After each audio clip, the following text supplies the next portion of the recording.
Hey YouTube, Dawson Rider here. Welcome to my review for Kamen Rider Gavv Episode 41. I think overall a pretty solid episode. It's kind of funny because Gavv and Gojuju reminded me of each other this week in the sense that they both started out where it seemed like it was going to have a little more fillery stuff going on, and then it went further, and it got a little bit better, and there was more to it than I thought, and I thought that was really good. Because part of the hook at the beginning of the episode, like after we deal with a little bit of the aftermath of Glotto's death with the family and all that, and I yet again called a death wrong. Between both series, I keep thinking people are dead when they're not and vice versa. Because I know she passed out in his arms, in Longo's arms, but my read was like, oh, Longo survived and he saved the sister and they were going to come back together and get revenge on the company, or the president rather, and, Gavv and everyone. You can never pull together as one and revenge us. So that's what I thought, but at least Longo's still out there. Kind of disappointing, because I kind of liked that idea, building towards the finale, that maybe we would get rid of this president storyline, and then we would have the focus pulled back to the Stomach family for the final big bads. But anyway, after the aftermath of that, we have this setup of everyone's noticing people around town doing weird stuff. And I'm like, okay, this is the setup for a filler. You have this shady character running around. I think it's Ruby's mom. She pointed to a sign. That's how she named her daughter. And so I'm like, okay, this feels filler yet again. That's what we've been doing. Like, I know it's just been confusing because it's not like there's been filler this last arc, but it always starts as filler, like a classic one-parter setup. Whereas usually around this time, we're just doing actual like plot stuff all the way through. But even though we end up getting to plot stuff, we keep starting with the classic part 1 of 2 filler setup. And so that's what we initially had here. But then it obviously winds up being more when we reveal that the person is a reanimated Suga. Finally, Suga's back. We knew it would happen. I do have mixed feelings about it, and I'm curious to see where this will ultimately end up.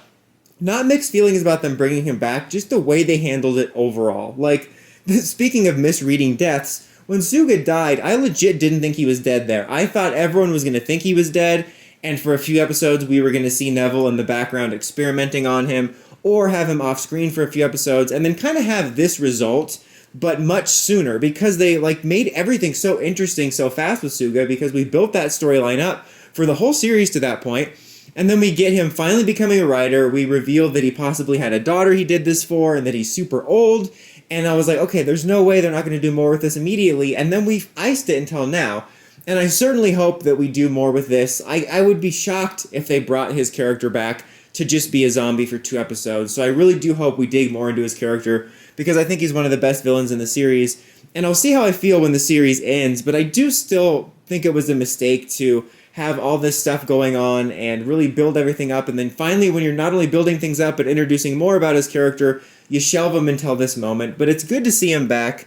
I feel like the stuff with the Dark Gavv and all the Dark Gavv variants has been very mixed and weird. It's kind of nice we don't have too many characters running around, if you know what I mean, like in Godchard, not really. More so I'm thinking of Revice, where we just kept introducing like a 5th, 6th, 7th, 8th writer. With this one, we've kept a pretty tight focus on like the main 3 characters, and we've just kind of had rotating villains, but it just feels so weird because it feels like a weird musical chairs of characters taking on these various Dark Gavv variants, whether it was the clones or Suga or the brother, or there was that one random guy from a few episodes ago, I don't remember. But I'm glad that Suga is back, and I'm interested to see where this goes. Like I said, I'd be shocked if they brought him back solely to be a drone. I do hope they delve more into his character and his mystery, and I'm curious to see if, like, when the story ends, my mind changes on how they handled it at the beginning, but we'll just have to see. The other major thing was something I've forgotten to mention a few times, but it's been a storyline seeded throughout the last 10 episodes or so, I want to say, which is Hanto working in the background to find Shoma's family,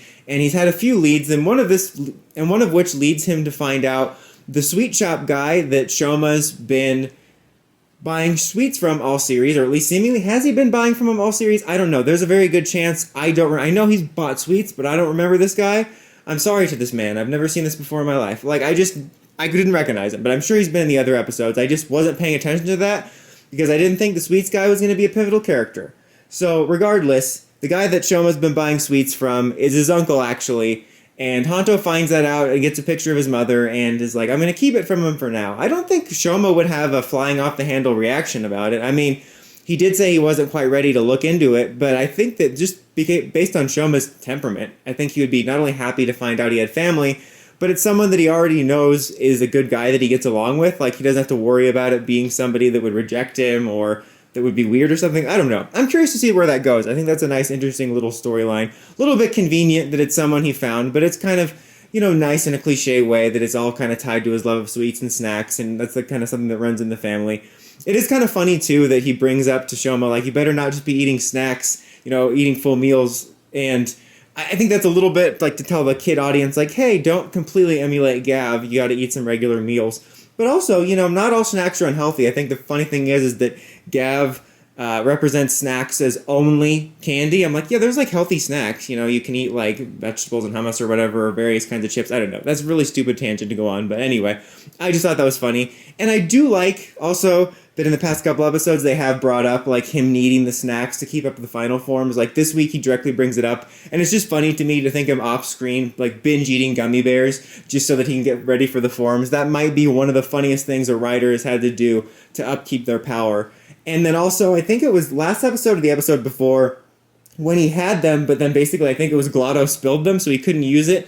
So I do like that they don't just completely wave that off. But of course, we don't need to see all the scenes of him binge eating every week. That'd be kind of funny, but still. But yeah, overall solid episode. I thought it moved things in an interesting direction. Gav's been really weird in this last section for me, so I'll be curious to see how I feel when the series ends. But I'm still happy to be enjoying the series so much more than last year. And I'm curious to see what's next. But let me know what you guys thought of the episode in the comments as always. Until next time, Dawson Rider, signing out.